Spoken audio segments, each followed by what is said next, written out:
Hello, everyone. This is the third recording for Early Stoic Philosophy, a class on Stoic logic, physics, and ethics.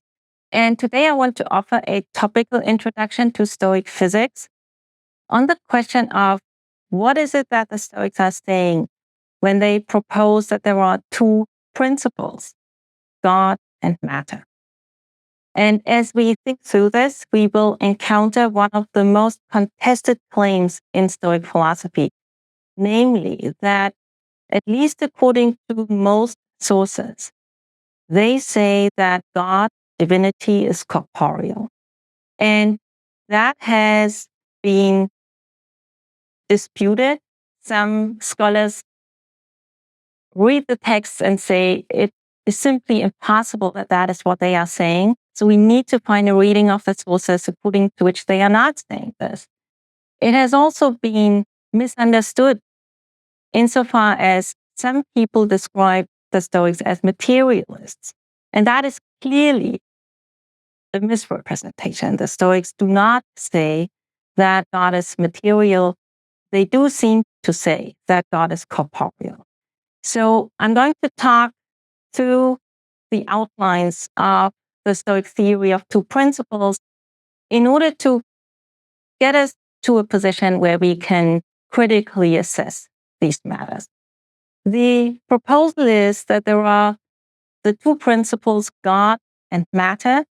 God is also called the active principle. Matter is also called the passive principle. Both are described as everlasting and indestructible and as bodies. Matter is described as entirely unqualified and unable to qualify itself in any kind of way. God, the active principle, fully permeates matter. And the active principle, God, permeates matter, the passive principle, in such a way as to, as it were, create units, to individuate the items that ordinarily we refer to when we say this is a tree or this is a person or this is a grain of sand, but also on a microscopic level to individuate elements. So any kind of item, anything we can call a compound, whether that is a compound of God and matter, which is merely an element, or whether a macroscopic compound, which is a person or a tree or a stone. All of that is constituted by the way in which God pervades matter. That is the basic proposal. Now, to help us think about that, I want us to compare the Stoic view that there are these two principles with the Aristotelian tradition, in which there is a lot of talk about principles. Those of you who read some of Aristotle's works, either the Physics or maybe Metaphysics Alpha, you are familiar with Aristotle presenting his predecessors in such a way as if they all asked, what are the first principles? Or in another formulation that Aristotle uses a lot, what are the first principles and causes? And the assumption here is that it is the answer to this question, which is somehow giving us the most fundamental account of reality. And Aristotle's own ambition is to answer this question: what are the first principles and causes? And he speaks of the science we are seeking. The science that we are seeking would be one which tells us what are the first principles and causes. Now, it can seem as if, when the Stoics say there are these two principles, God and matter, it could seem as if they are offering a reply to this Aristotelian question. And I want to propose that that is kind of really not what they are doing. And here are three ways in which we can think about the difference. One is Aristotle assumes that our most basic question, in a way, is a why question. You find yourself in the world, and you ask yourself, why are things the way they are? And that question has been gripping and compelling to a lot of other philosophers and scholars. There's something very intuitive about the idea that the most fundamental theory would be a theory of why things are the way they are. And then also the most important, the most elevated kind of knowledge would be knowledge of why things are the way they are. The Stoics, however, do not think so.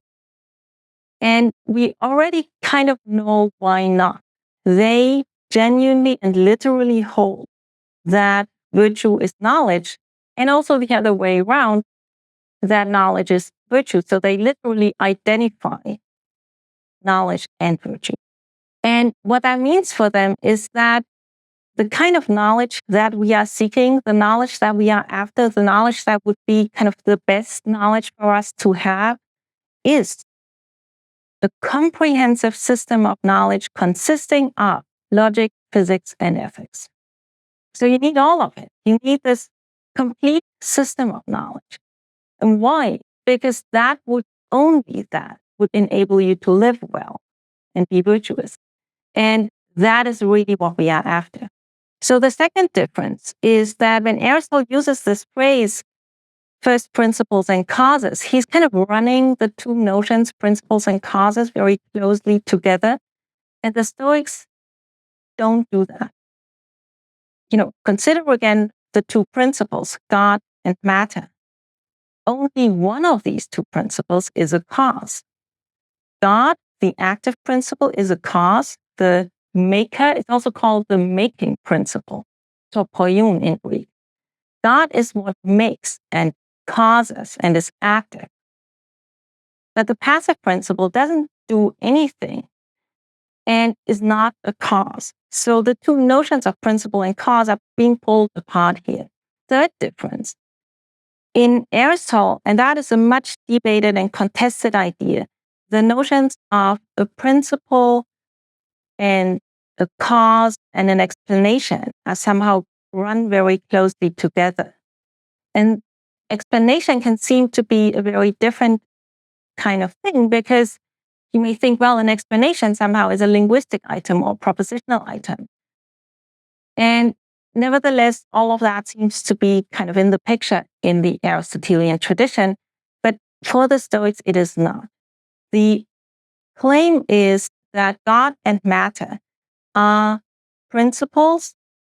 One of them is a cause, namely God, but they are both corporeal and they are entities. They are not somehow linguistic or propositional entities.